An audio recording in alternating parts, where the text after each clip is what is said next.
Please welcome the Chief Business Development Officer at Comcast, Sam Schwartz. Hi, everybody. I'm really excited to be here. This is an honor for me. I've been Philadelphian pretty much my whole life.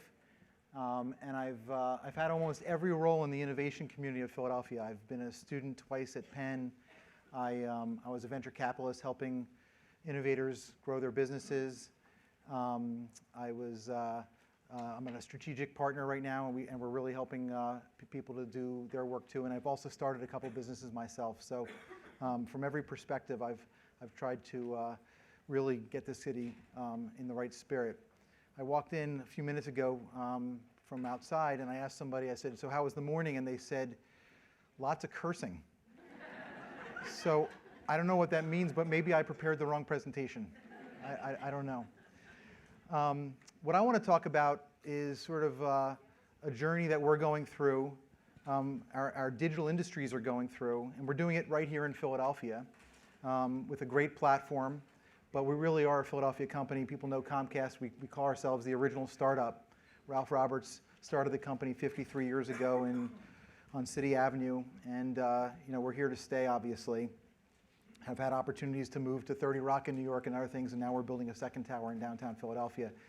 But there's as much change going on in our industry as there is anywhere, and I wanted to kind of give you a peek a little bit into what we're seeing, how we're dealing with it, and maybe some of you get some wisdom from it, hopefully. So these are just three of hundreds of changes that are impacting the world that I see.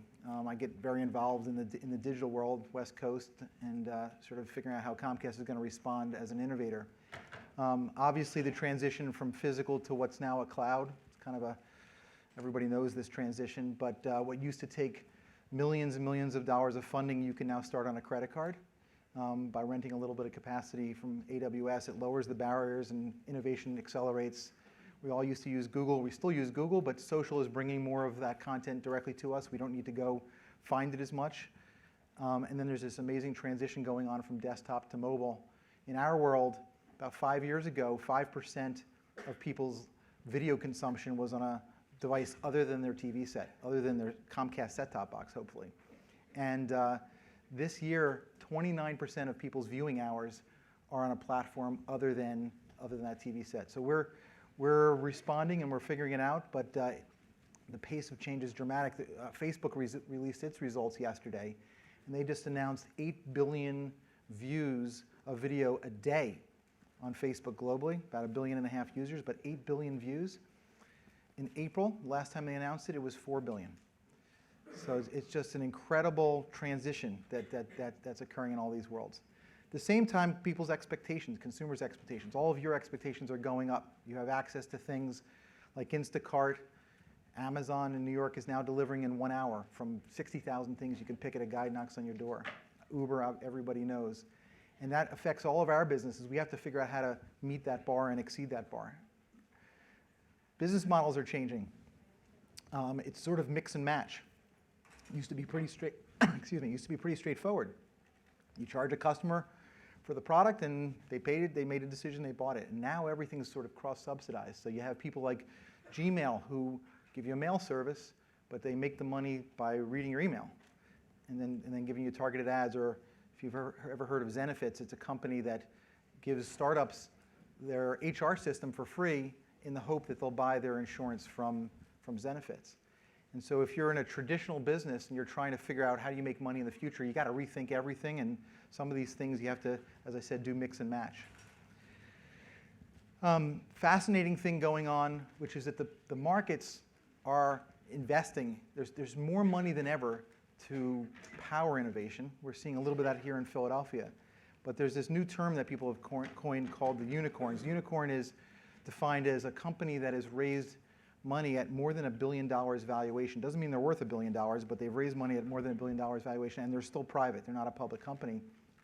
Here's a picture of the unicorns in the last few years, and you can see just in the last 3 years alone, about 170 companies that are in this category, where we're in an environment where money is basically free. It used to be just venture capitalists. Now you have foreign entities coming in, you have angel investors, you have strategic companies coming in, and so it's just an environment where the cocktail of lowering the barriers of entry and fueling the innovation economy is happening.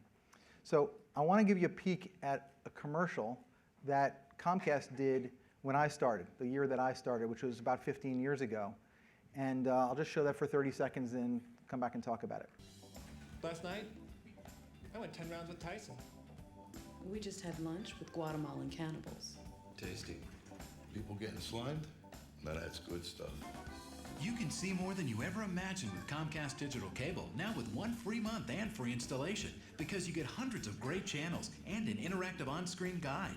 Last night I ran with a pack of wolves. It's Comcast Digital Cable. Get 1 free month and free installation. Call today. So that was our business 10, 15 years ago. It was pretty simple. It was all about trying to convince people that we had more and more and more content for you to watch under one price. It wasn't about multi-platform or social or anything else. I'll show you another video at the end. You'll get a sense for our company today.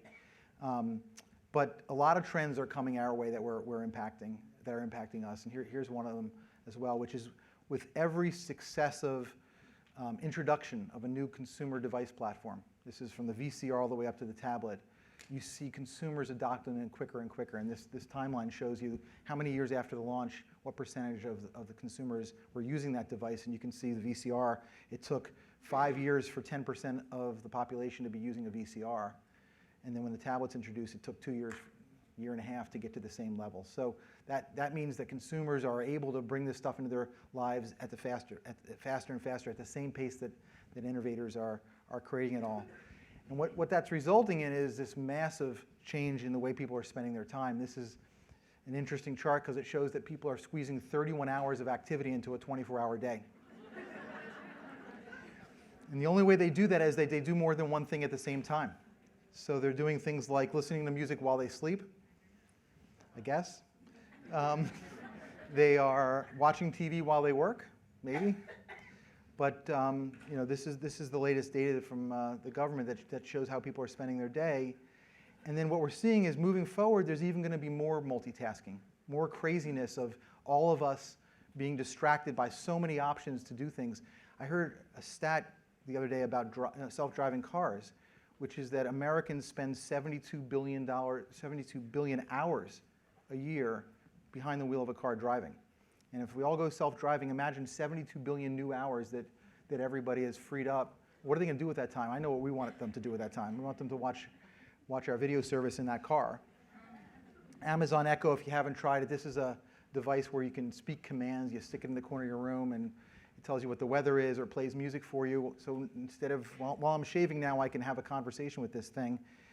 All these technologies are just eating at us, trying to find new ways of distracting us and using time. I'll tell you a quick story about my son. I have a 13-year-old son. I was taking a walk. We were walking the dog the other day, and I said to him, his name is Matthew, and I said, Matthew, if you could go back to, this is Back to the Future week, so that was the theme. I said, if you could go to any year and just spend a couple days at any year, what year would that be? He's 13. He said, 2010.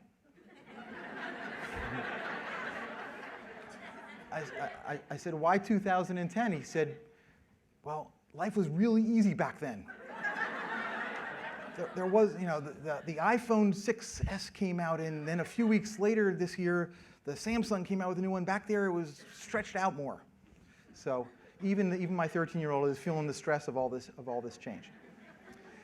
So Comcast. So as I said with that commercial, our life used to be pretty straightforward. We had sort of the landscape a little bit to ourselves, and then along came some other cable companies and satellite companies, and they were offering their services. But these days, it's a whole different story. Now we've got lots of other alternatives for people. And it's not just who you subscribe to, it's the kind of content you watch. We're great at 30-minute shows and 2-hour movies. A lot of these folks are entertaining people with 6-second Vine clips or 2-minute YouTube clips. And so we have to think about what all that means to us. I'll brag a little bit. We're the largest seller of TV advertising. And that means that as Comcast in the country, we sell more than $11 billion worth of ads. That's the good news. The good news is we're the largest seller. The bad news is there's this thing called digital on the other side. And digital is where a lot of the eyeballs go, but it's also got capabilities that television doesn't have. And some of that is that it's more addressable. You can find your consumer easier. It's also more accountable. Every click is measured. In TV, I think there's something like 600 houses in Philadelphia that represent all of us. They tell Nielsen who's watched this stuff, and that's not accurate enough for advertisers these days. So it's another area where I'm spending a lot of time trying to make sure that TV becomes more accountable. So what I really wanted to share with you today is my recipe, which is these three things. It's not too profound, but it's sort of the way that we're practicing our innovation agenda at Comcast, and I think lessons in here for others, which is by focusing on these three things to how to deal with all that change. And the first one is platforms. Platforms, I'll define in a second, but it's really the core parts of our business, and are they ready to take on this change? And then there's agility, which is our ability to move quickly. And my soundbite in that is there's no way we can predict 6 months or 12 months from now. We would have no idea Facebook would have gotten to 8 billion views. So your only real response in this environment is to stay agile, to figure out how you're going to, when that news comes that there's something new you need to pay attention to or evolve towards, you just need to be able to move the ship very quickly and go into that area. That's agility. And then data, it's another buzzword these days. Somebody told me that the highest paying college graduate occupation right now is to become a data scientist. So any of you still in college, switch majors, and that's where the action is. And all those devices and everything is throwing off all this information, and that whole industry is exploding. So let me talk about platforms real quick. For us, this has 4 parts, and the first one is human capital. You can imagine when I showed you that slide, it just had Comcast on it. In the old days, it wasn't that necessary to have people who think out of the box. We kind of wanted it to be a routine. And we've had to completely change our culture. I've been involved with that, as I said, for 15 years, and I think we're there. And any of you who haven't been to Comcast, come on over and see. And the second building we're building is a testament to that as well. But it's really important that we have access to all kinds of diversity in our workforce, and that those people feel empowered, and that we're hitting the right demographics that match our customers and their needs. Let's see if this works. Technology. So technology is definitely a platform, but it's got to be architected the right way. The old way was to build this big system that you studied for a long time, and it did kind of one thing, and then when the change happened, it was hard to figure out how to change it. Now everything is built in layers or in pieces by small teams, and that way if something changes, you can quickly adapt that small piece to what the change is. Openness, and this is a hard migration for a cable company, but we're very much down this path. In fact, that's someone from our company speaking to a group of developers about how we're open, and that means that we collaborate with others and we let them come onto our platforms and collaborate with us. And then customers as a platform, and this is a tough one, but if you look at a company like Facebook or Google or Amazon, they very much speak to their customers all the time, but you have to put yourself in a position where you can use that platform to introduce new things, and that they trust you to take advantage of those new things. And obviously, in our case, we're evolving towards that as well. So then there's agility, if this clicks. And agility means developing things quickly. I talked about this a little bit, but for us, there's a domain called agile development. The old world was you do a lot of planning before you build a new product, and then you kind of consumer test it, and then you kind of do you build it, and then you quality assurance it, and then 3 years later when it comes out, it probably isn't relevant to what you thought you were building at the beginning. These days, everything at Comcast is developed on a 30-day agenda, which means at the beginning of 30 days, we decide what we're going to ship to a customer 30 days later, maybe just be a small incremental feature, maybe something major, and then everybody works and builds that thing and tests it, and 30 days later it ships. And then the next 30 days, we just keep repeating that. And it's completely changed. This is the way every startup works that I know. It's completely changed the way we have the ability to kind of follow the market and the customer where they're going. Cross-functional teams, it's really important. The old hierarchy of corporations was you have a department, the marketing department was on one floor, and the finance department on another floor, and the product department on another building.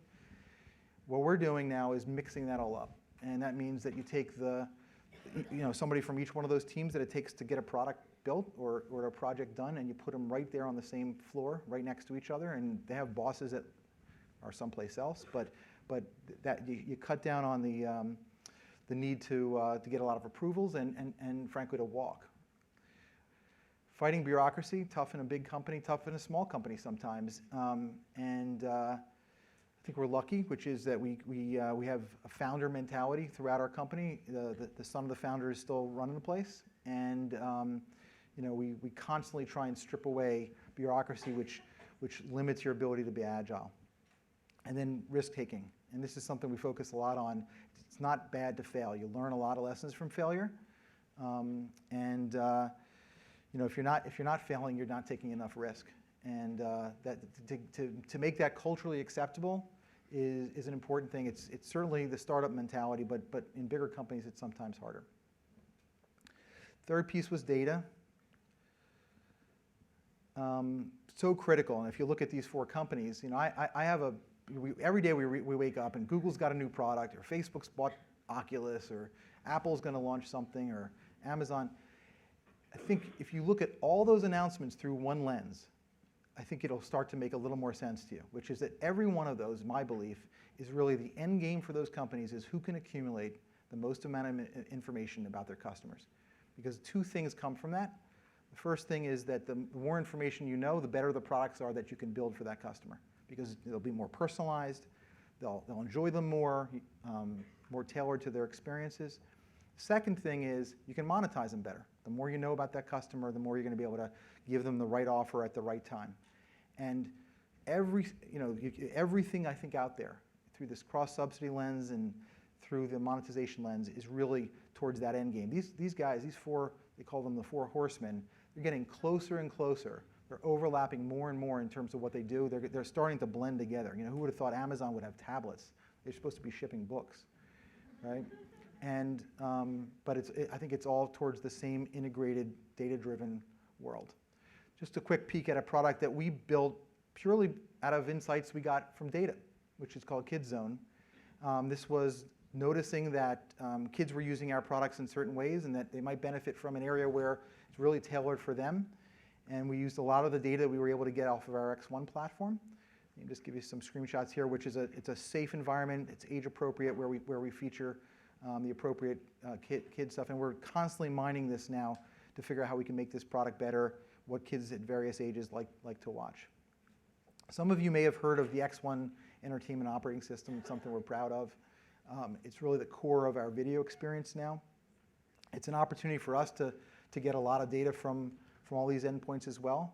It used to be in our old world that the set-top in your house really didn't have a two-way conversation with us. It was sort of this outpost.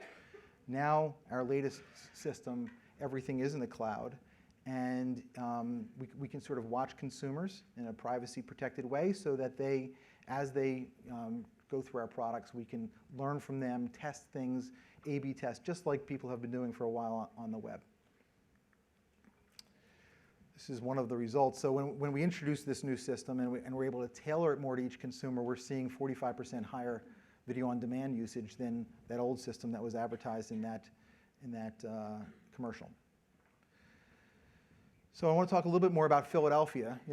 Last year I think we had a speaker from Comcast who gave a pretty in-depth view about a new building that we're building at I guess 18th and JFK, or 18th and Arch. Which is called the Comcast Innovation and Technology Center, and it's the building there, if you know the skyline, that isn't on the skyline yet. And it will be the tallest building in the United States outside of New York and Chicago, which is pretty exciting for the city. It's a few feet higher than the old building, which is still a great building, but we very much, following some of the things I just was talking about, designed this to be a different kind of place. We call it a vertical campus. And let me show you a few pictures. First decision we made recently is that there will be no closed offices. This is a place where people come to work, and they can't hide behind their door. They have to be out. Even the bosses have to be out sitting with everybody else. A lot of collaboration space. And out in Silicon Valley, the measure is for every seat, every desk, how many places are there for you to collaborate? And the ratio these days is like 1 to 1. which means for every desk there's a place where you can go and meet with somebody. And we'll have something similar to that here. The entire building has raised floors, so we can reorganize this place as new products. It'll take one day to create a new area. Today you'd have to rip down walls and build them and everything, but it's designed to be that space. Obviously, it's got gorgeous views of the old building, so we can wave to Brian. But it's going to be a special thing, and you know, part of my role at Comcast, Danielle Kahn's here, she works on my team, is how do we make this not just a space for Comcast, but a space for the whole city to help innovate with us. This is just going to be a tower full of innovation people. There's not going to be finance department and everything else in this building, and we're going to have space specifically set up to have outsiders come and innovate with us, and we want this to feel part of the community. We can't do the innovation scene of Philadelphia by ourselves, obviously, so we want everybody to come join us in that journey. We've been working with Philadelphia startups very actively. One of them I wanted to just highlight is a company called 12C. Their office is across the street from where we are, and they just built us our sports app, which if you're an X1 customer, go check it out. Great addition to watching sports. You can go find out stats, and they halfway through the game, I don't know how they do that, they predict who's going to win. It's kind of interesting to watch that meter go back and forth, but it's fun. And then, you know, X1 overall is this platform I was talking about before that has incredible power to collect data and to make our advertising more measurable. What you're going to be seeing from Comcast soon is if you're in a house and next door, you're both watching the same show. Maybe you're both watching CNN, your neighbor's watching CNN. When commercial break happens, you may get different commercials, just like you'll get different ads on TV. In a privacy-protected way, we want to make sure. I'll come back next year and tell you all about how that works. But it's real. But finally, TV will be measurable, and in not just 600 people representing all of us, but all of us, you know, representing what we're actually consuming and watching. So. I think that's it. I want to show you one more video. Comcast is, you know, along the way has become a very big company. We started simple at the sort of the beginning of the internet. We really were there at the beginning of broadband. Right here in Bala-Cynwyd was the first broadband deployment in the country. Along the journey, we built new businesses. We acquired NBC Universal, which has been a great set of assets to put together. And all parts of the company are sort of working through this recipe that I talked about. And I'll just leave you with a quick video. It sort of tells you how we feel about where we are. Millions of Americans own a personal computer. You can now glimpse the future with nothing more than a modem, a phone line, and a few dollars a month. Allison, can you explain what internet is? It's very hip to be on the internet right now. I'm afraid that if I subscribed to something like internet, You would really be hooked. I would get hooked and I would never, you know, spend time with my family. I feel like I'm so inundated with information all the time that I don't want more. We're now unlike any company in the world. Into the end zone for the touchdown. This really is the future. Here we go. Is this really happening right now? Did you ever imagine this could be possible? Life is full of lovely little ironies. We are going to have some amazing sights and sounds for you. Show me the Tonight Show starring Jimmy Fallon. Control your TV with your voice. Hashtag swish. How's everybody doing tonight? Did I miss something? You can't beat it. There's a vibe at Comcast like I have never seen. One of the great performances in Olympic history. It's just the beginning. What are we going to do to top that? I'm not ready. You are. Here's where it gets real. Incredible comeback. We're just getting started tonight. Stay with us. I'm best for business. This is Telemundo. Nice. Get ready for the media circus. All right, let's take a look at the markets this morning. That's why I do this show. Let the good times roll. I love it. A whole new frontier has opened up. Something big's on its way. Bring it on. Xfinity, the future of awesome. Who knew? Well, this was fun. Let's do it again.